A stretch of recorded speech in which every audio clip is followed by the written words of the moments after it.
Vamos abrir as nossas Bíblias no Atos dos Apóstolos, no capítulo 9.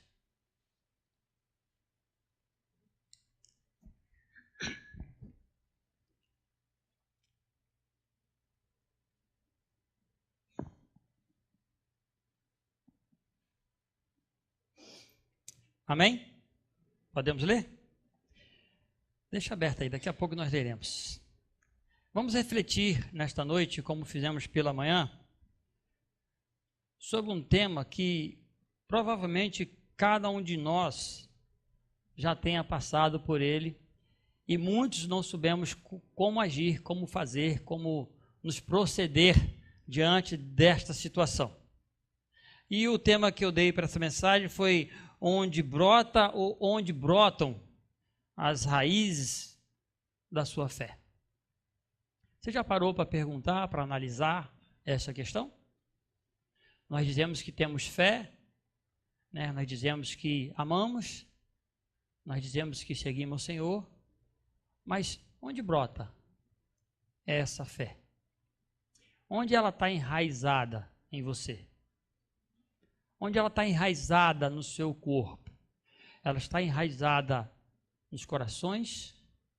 Ou ela está enraizada no seu intelecto, na sua mente, na sua razão? Onde brota a fé? Nós podemos começar esta mensagem com a seguinte pergunta: o seu coração, ele é verdadeiramente tomado pelo amor? Mas não é o amor de Deus para com você. Esse nós sabemos que existe e é forte. Ele é incorruptível. Mas o seu coração, ele é plenamente tomado de amor de você para o Senhor? Já fizeram essa pergunta? O seu coração, ele é enraizado por esse amor ao Senhor Jesus? Quando você prega a palavra ou anuncia a Jesus como Salvador para uma pessoa conhecida ou não, uma pessoa próxima a você ou distante, uma pessoa que esteja na rua ou que esteja no ônibus ou no trabalho, enfim, qualquer lugar, na escola, e essa pessoa lhe contesta a respeito de tudo que você está dizendo a respeito de Jesus, e ainda te faz a seguinte indagação: como você pode provar tudo isso que você está me dizendo como sendo verdadeiro? O que você tem respondido? Você tem resposta para isso? Então nós nos dispomos, nos predispomos, nós saímos, temos a oportunidade, então nós falamos. A Bíblia fala: anunciai a tempo e fora de tempo. Então nós pregamos. Mas quando você pega uma pessoa extremamente cética, ou você pega uma pessoa que adora um outro Deus, uma outra religião, um outro tipo de culto, e você começa a conversar, ela te dá abertura para você falar do amor de Jesus, e você começa a falar desse amor, então você recebe essas indagações: me prova que isso é verdadeiro, me prova que é real. Me prova que esse Deus que você está falando para mim, me prova que ele existe. Prova para mim que realmente ele morreu na cruz. Você já ouviu? Você já o tocou? Você já sentou com ele? Como fica a nossa mente diante disso? Já pararam para refletir sobre isso? Já passaram por essa situação? Eu já. Então, de onde encontrar respaldo, resposta, que embase o que você está pregando? Através de quê? Como?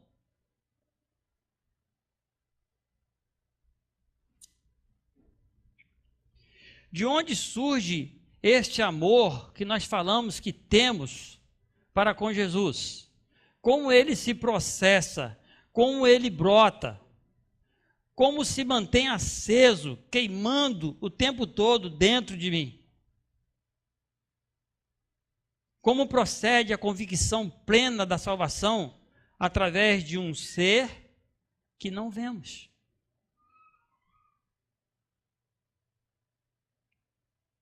Que não sentimos de tocá-lo.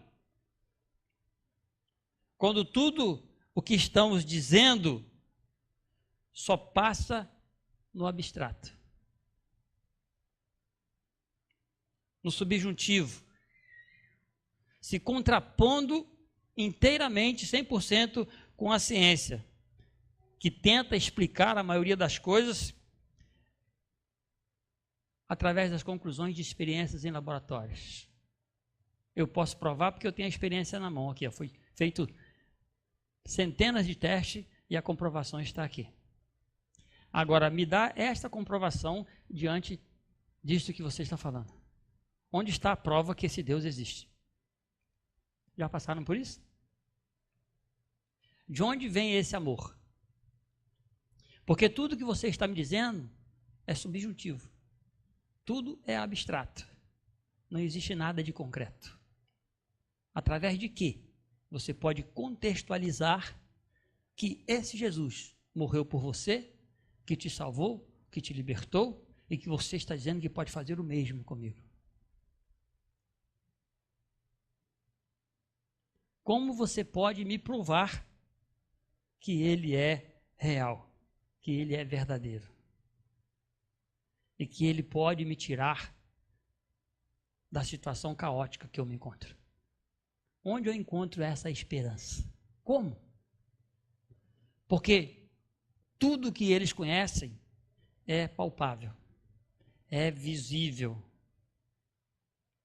Como o povo que saiu do Egito, quando chegaram no deserto, as primeiras coisas que eles fizeram foi: queremos um Deus que vai adiante de nós. Eles precisavam visualizar, eles precisavam tocar. Então fizeram o bezerro, porque eles estavam acostumados a isso. Mas e nós? Como nós podemos contextualizar Jesus para esse tipo de pessoa? Porque no mundo que nós vivemos hoje e os dias vindouros, isso será mais comum. Porque a mídia explode o tempo todo contra a palavra de Deus. E como você, como mensageiro desta palavra, como um arauto de Deus, como uma mulher e um homem de Deus que está lá para anunciar o plano da salvação, como diante de todas essas informações que bombardeiam toda a humanidade hoje, você pode comprovar que Jesus é real?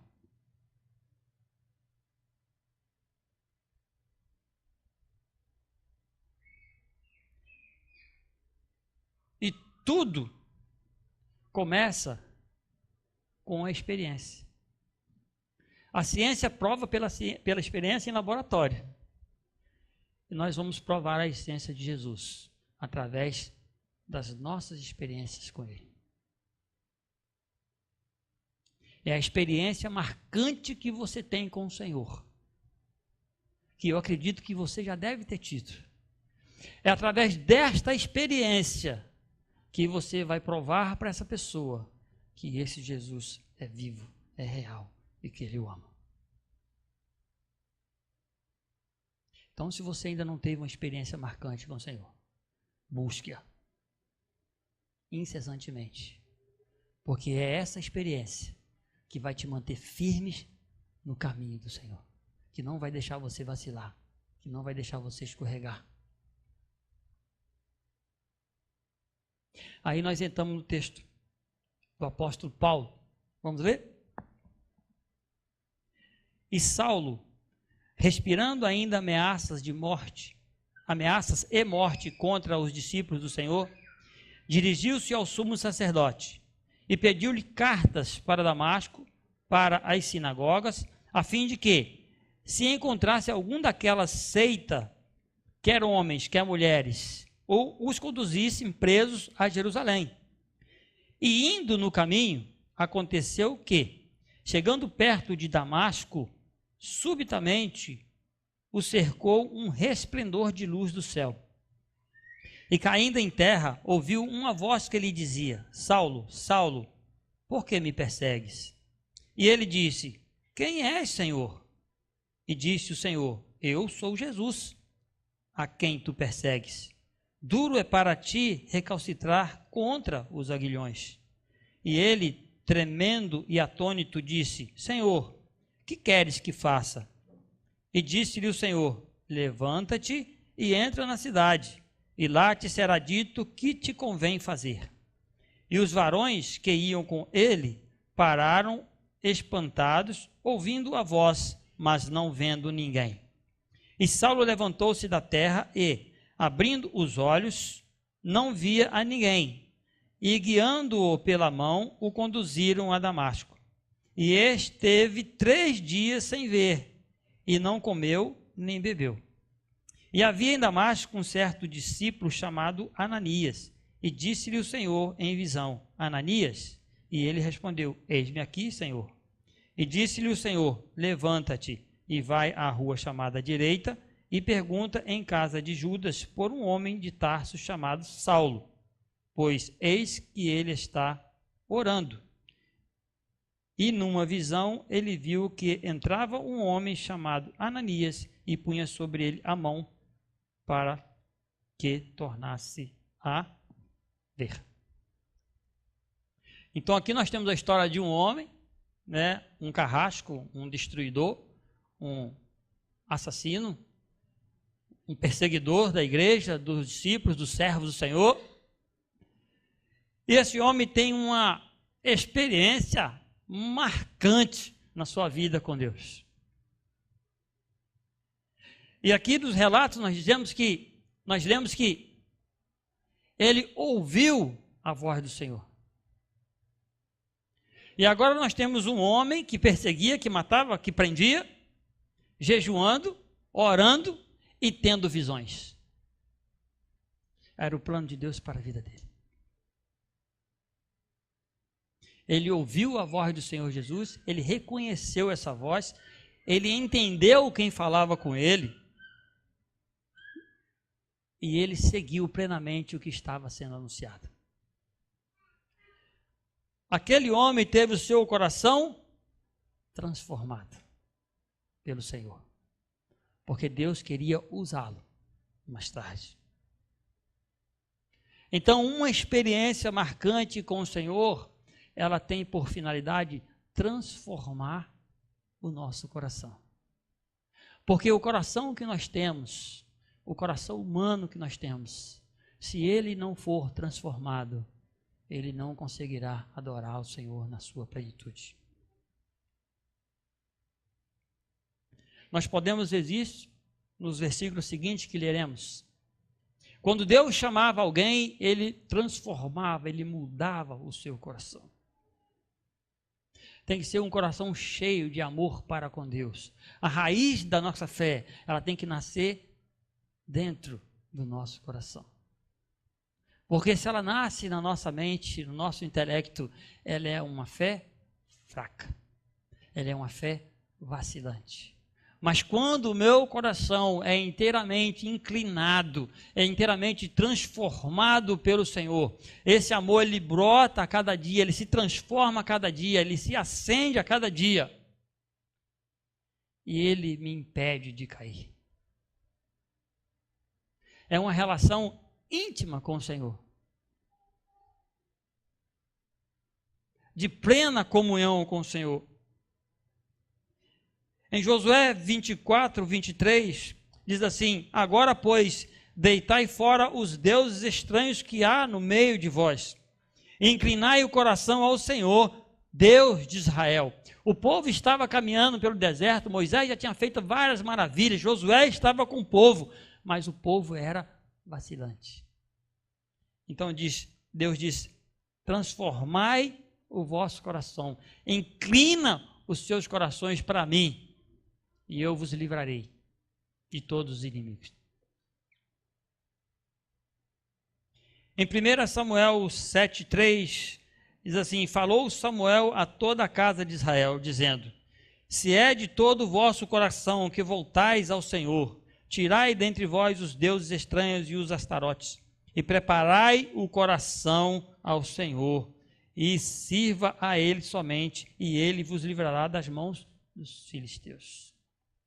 Prepara o teu coração para o Senhor. A Bíblia diz que enganoso é o coração do homem. Segundo a Bíblia, nós devemos mudar, transformar, preparar o nosso coração para amar ao Senhor. Porque o amor de Deus para conosco, ele é constante, ele é imutável. Mas o meu amor pelo Senhor, ele é vacilante. Ele faz nuances. Depende da situação onde eu estou vivendo, o contexto que eu estou no momento, depende do lugar que eu me encontro. Mas se eu tiver o meu coração transformado por uma experiência marcante com o Senhor, ele terá um caminho reto, digno, de plena comunhão com o Senhor. Porque essa raiz, ela frutificará, ela terá ramificações, e ela tomará todo o meu coração em amor para com o Senhor. 1 Samuel 10,9, quando Saul foi ungido rei, Deus o escolheu para ser rei em Israel, o primeiro rei de Israel. Então foi chamado o profeta Samuel para ir lá ungir este homem como rei. E assim diz esse versículo: sucedeu, pois, que virando-se ele para despedir-se de Samuel, Deus lhe mudou o coração, e todos os sinais se deram naquele mesmo dia. Saul começou a profetizar com os profetas, porque Deus mudou-lhe o coração. Aquele coração humano não podia estar diante de Deus. Ele era inclinado para as coisas do mundo. Ele era inclinado para as coisas do mundo. Quando Davi foi ungido rei no lugar de Saul, e Samuel chegou para escolher dentre os seus irmãos que eram mais fortes, Deus disse: não olha para nada disso, eu estou olhando para o coração. Pega o franzino, pega o mais fraco, pega o menor, porque esse coração é meu. Davi tinha o coração nas mãos do Senhor. Um coração que brota a raiz do amor para Deus. Um coração transformado pelo amor em Cristo Jesus se torna forte, resistente às tentações, com o único propósito de em todo tempo agradar ao Senhor, e procura fugir das ciladas da vida, armadas pelo diabo para nos desviar dos caminhos do Senhor. É um coração cheio, transbordante do amor de Jesus, por Jesus, que nos torna resistente aos ensinamentos contrários à palavra de Deus. Quando nós vamos, por exemplo, para uma faculdade, e nós temos vários relatos de muitos jovens que se perdem. Na época que eu fiz a minha faculdade, muitos jovens cristãos se perderam, vacilantes, tragados pelas cobiças, tragados pela imundícia, tragados pelas facilidades sexuais que eram apresentados. Um coração humano. Não era um coração transformado para amar o Senhor. Porque um coração que tem a sua fé enraizada, que brota de dentro para fora, não vai se incomodar quando o seu professor de filosofia, de sociologia ou outras ciências, incutir na cabeça que a Bíblia é uma farsa, é uma mentira. Querer incutir na sua cabeça que nós somos oriundos de um símio e não de um santo. Porque a raiz desse amor será tão forte que aquilo não fará a menor diferença para você. Um coração onde tem a raiz que brota dentro dele da fé, não vai ceder quando os amigos se reunirem para uma orgia e disser para você, não tem nada a ver, vou embora, é só uma vez. Um coração onde tem a raiz que brota a fé, que enraiza essa fé, esse amor pelo Senhor, não vai ceder por o charme de uma garota em querer te levar para um motel, ou o namorado querer te levar para a cama antes da hora. Porque esse amor vai impedir que você caia nesse erro. Porque o amor por Jesus vai ser maior e ele vai te impelir. Eu não posso fazer isso. Eu vou estar traindo o meu Deus.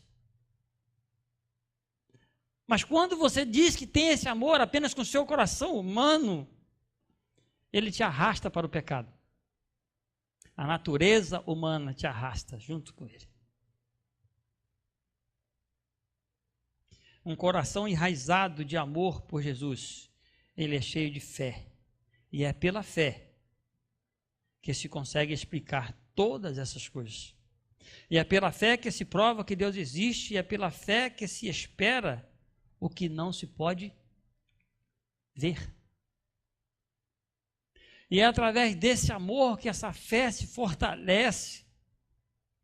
E você vai poder falar para aquela pessoa, dizer, olha para mim. Eu sou o laboratório que você precisa. Eu sou a experiência que você precisa. A minha vida, antes de Jesus, ela era assim, assim, assim e assim. E depois que eu entreguei o meu coração ao Senhor, depois que ele foi transformado pelo Senhor, quando o Senhor me chamou, ele me transformou. E agora eu vivo assim, como você está vendo. As mudanças na minha vida, você pode visualizar, você pode ver, você pode contextualizar. Eu estou caminhando com você há um tempo. Porque era isso que Paulo falava. Quando ele anunciou Jesus pela primeira vez na sinagoga, todos ficaram assustados com ele. A primeira coisa que ele fez foi: estava eu andando e uma luz brilhou e eu fiquei cego, caí no chão, cara no pó, e uma voz que dizia: eu sou Jesus a quem você persegue. Fiquei cego por 3 dias, jejuei e orei e não comi nem bebi, até que um homem entrou e tocou em meus olhos e eu voltei a ver. Outrora eu era perseguidor, eu caçava, eu matava, eu prendia. E agora eu estou pronto, apto a morrer por esse Jesus. E todos ficavam maravilhados, porque Paulo era a experiência, ele era o laboratório de Jesus. Ele era a própria experiência. E todos olhavam e diziam: realmente houve uma mudança. E lá no final ele diz: sejam meus imitadores, como eu sou de Cristo. Então ele contextualiza a sua pregação. Então nós temos que contextualizar a pregação do Evangelho com a nossa experiência em Jesus.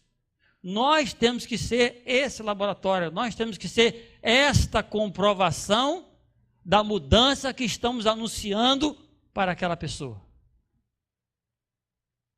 Ela precisa ver em mim essas mudanças, ela precisa ver em mim essa transformação, ela precisa ver em mim um coração enraizado de amor pelo Senhor.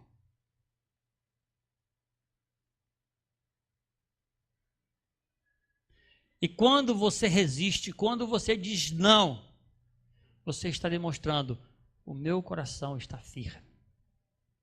As raízes da fé estão brotando, estão criando ramificações e ela me impede de ceder aos seus caprichos.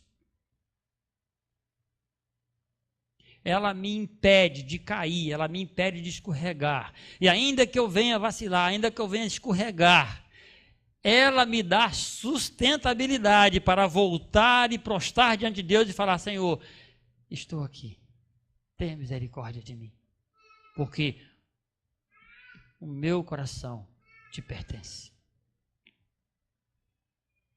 Porque o coração que bate dentro do meu peito não é mais aquele coração humano.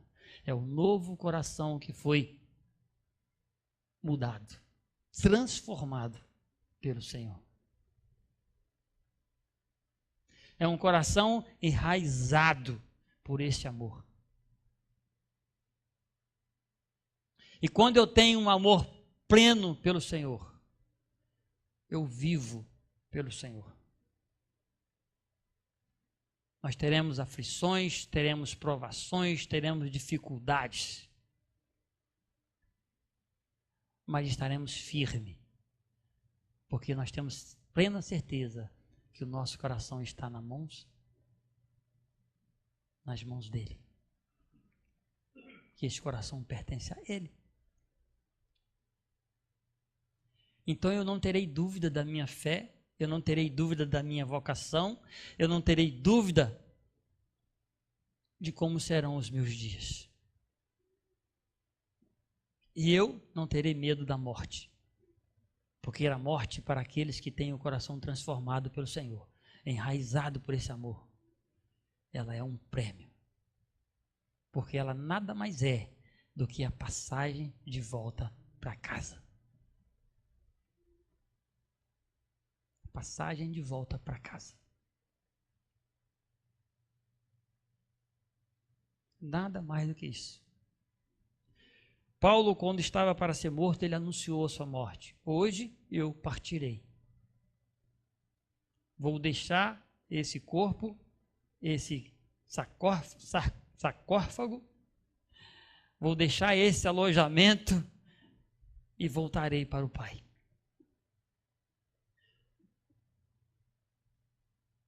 Porque o meu coração é inteiramente dele.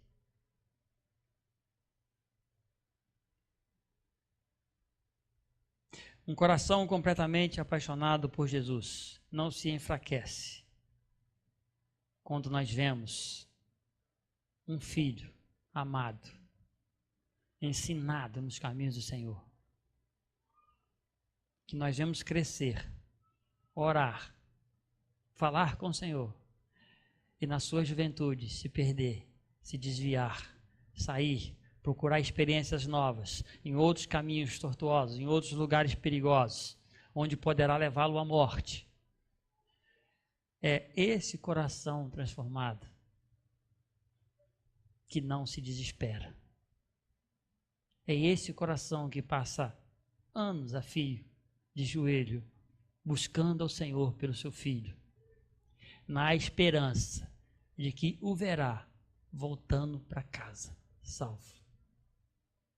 Exatamente como aquele pai do filho pródigo, que por anos ficou à porta da sua fazenda, porque ele tinha esperança que seu filho retornaria por aquele caminho e se reconciliaria com o pai.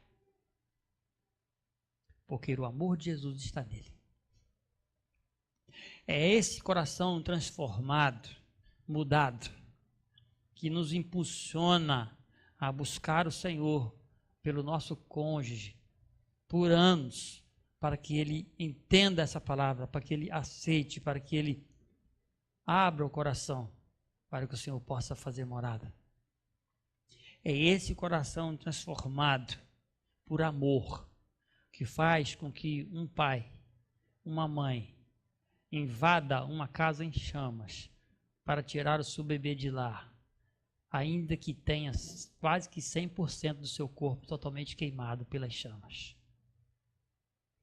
É esse coração que faz com que uma mãe escore as madeiras em chamas para proteger o seu filho e o deixa do lado de fora sem um arranhão na sua pele, embora ela tenha toda desfigurada pelo fogo. É esse coração transformado que faz com que um pai salte do carro, do banco do motorista para trás, para tirar o seu bebê do banco de trás da cadeirinha. E ainda que ele caia por um tiro do lado de fora, mas com seu filho nos braços vivo. É esse amor que Jesus quer de você. Se somos capazes de fazer isso por um humano, nós somos capazes de fazer por aquele que morreu por nós. Porque foi esse amor que o levou à cruz por você, por mim. É esse amor, é esse coração completamente enraizado de amor. É exatamente isso que o Senhor deseja de nós.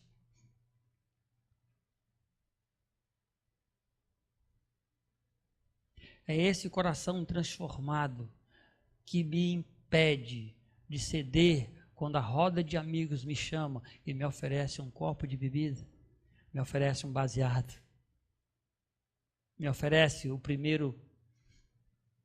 a primeira trilha de cocaína.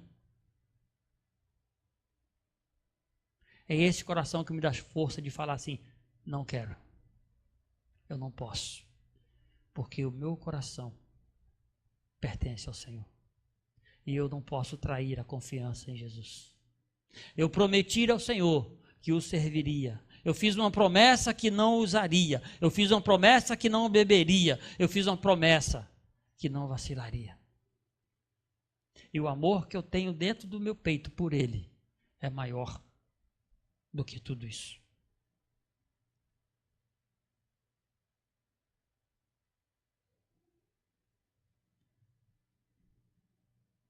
Quando eu me converti, eu prometi ao Senhor que nunca mais colocaria álcool na minha boca. Nunca mais. Eu falei: Senhor, a partir de hoje, o meu coração é teu. Eu nunca mais beberei. Para quem já estava sendo alcoólatra aos 22 anos.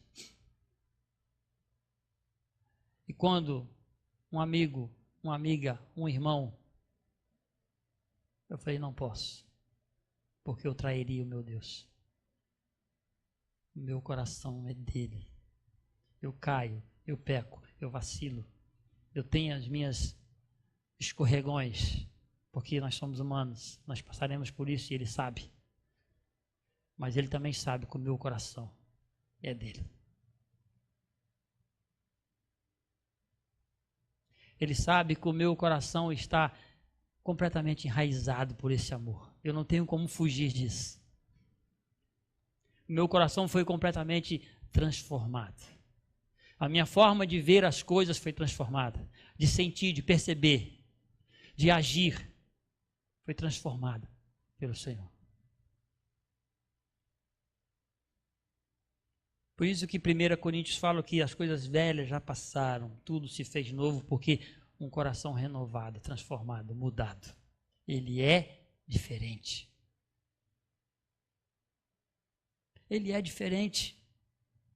Mas eu nasci assim e vou morrer assim. Não, você nasceu assim e você vai morrer diferente, porque se você der o seu coração ao Senhor, Ele vai transformá-lo.